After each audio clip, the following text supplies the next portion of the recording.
Welcome to Chillin' 101. We hope this video helps. In this video, I will explain how to file a claim in small claims court. First, you need to understand the monetary limits, which can vary significantly by state, often ranging from $5,000 to $10,000. Next, identify the correct court and gather all necessary information about the defendant. Finally, prepare your statement of claim, clearly detailing the facts of your case and the specific amount of money you are seeking. This initial step is crucial for a successful filing. Once your claim is drafted, the next step is to meticulously prepare your case. Gather all relevant documents, including contracts, receipts, and any communication records. Organize this evidence chronologically to present a clear and compelling argument to the judge.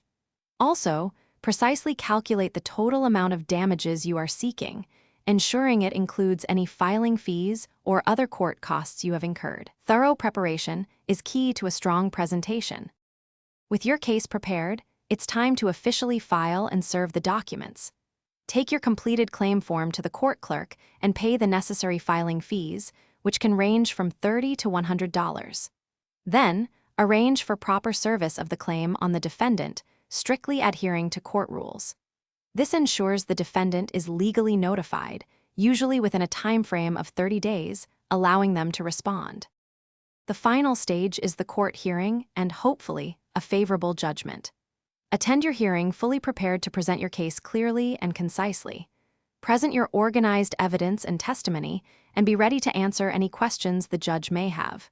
If you win, understand the steps for collecting your judgment, which might involve methods like wage garnishment or bank levies. This process can take several weeks or months. Thanks for watching. Consider subscribing if we helped you.